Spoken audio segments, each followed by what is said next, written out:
Every one of us is taught math equations, physics, and many other things in school that should determine our future. But as we find out later in life, our 9-to-5 jobs and math equations rarely manage to help us live the life that we want to live.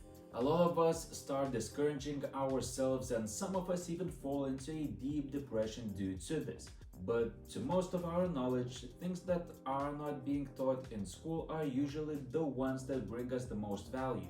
For example, investing, sales, many other useful things that we learn already past school and sometimes even past college. Surprisingly, school systems have not changed for many years now and did not adapt with how fast the world is changing.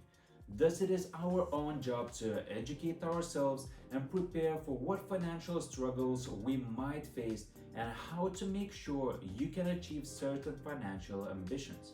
Now, all of this does not mean that I will talk about how you might manage to own a yacht, but will definitely help you out to understand about one of the financial tools that you should be using, if of course you aren't using it yet. So welcome to NordSection, where we all talk about financial literacy, financial tools, and many other instruments that knowledgeable people use on day-to-day basis to achieve their monetary freedom. My name is Gaz, and let's get into it. But first, I would love if you would smash the like and subscribe buttons down below in the video. All the support helps us a lot, and it takes just 2 seconds to do it, so why not get some good karma points? But enough of this, and let's get back to business. What are the most common things that you have heard during the years regarding getting a high net worth? Mostly, it is parents and other family members that try to educate us on how everything should be avoided, everything is a fraud, and the one and only way to build wealth is just having a good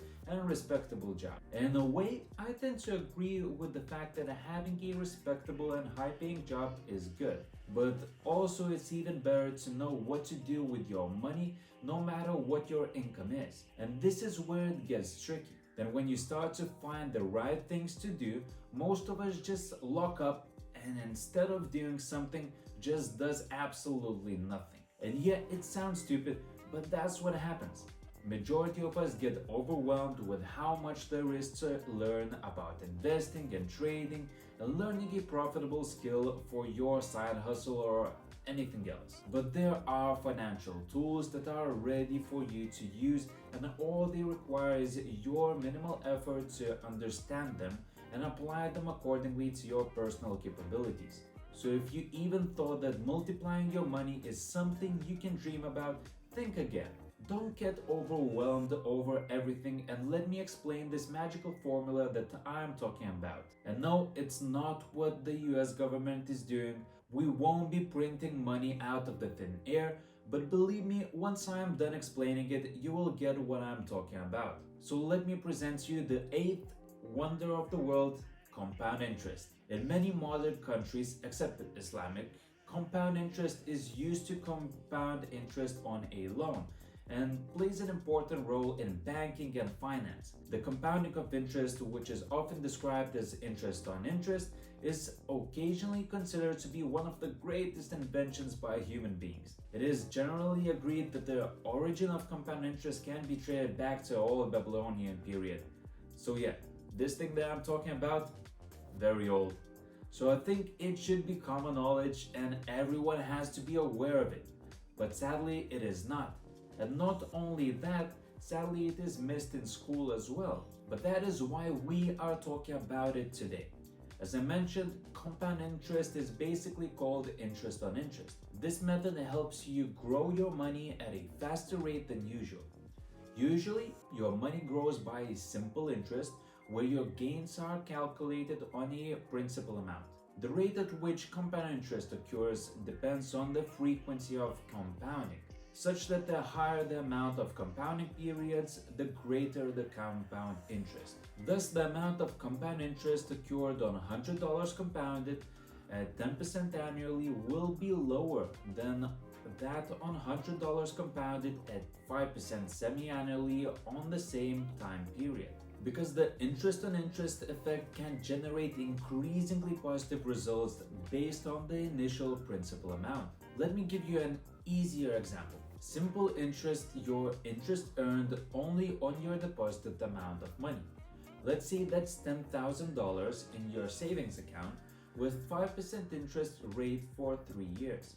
That would earn you barely $1,500 in 3 years. Now, compound interest or interest on interest gains are counted differently. Let's take the same example and say that you have $10,000 in your savings account with the same 5% interest over 3 years. Now, unlike the previous example, your earned interest is compounded to your $10,000 annually. And now starting from year 2, you are gaining interest not from $10,000 but from $10,500. This will lead to higher gains in the year 2, which will add up to your now $10,500. This will lead to higher gains over time. In 3 years, you would have earned $1,576.25. Now you might think that this is just an additional $76 to your bank account, and it is an insignificant amount. But imagine leaving this amount for as long as 30 years and it had quadrupled.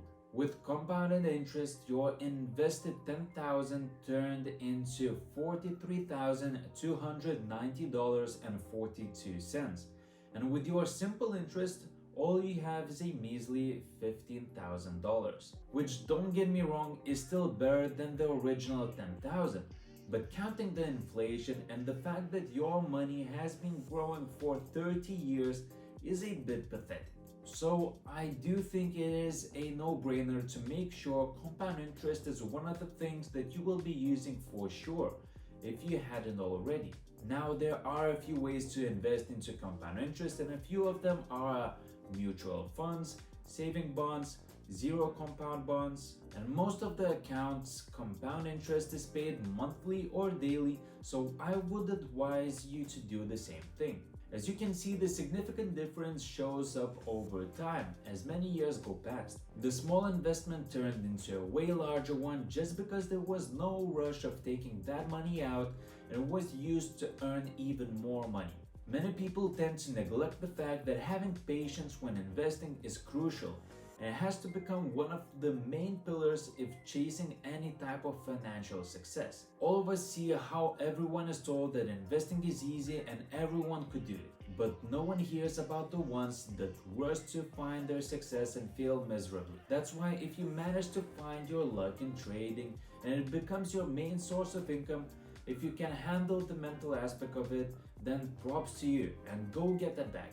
Though 99% of us aren't as disciplined and interested in reading charts all day every day. That is why there are financial tools specifically ready for each and every one of us, and all of you have to do is to be patient with your money growth.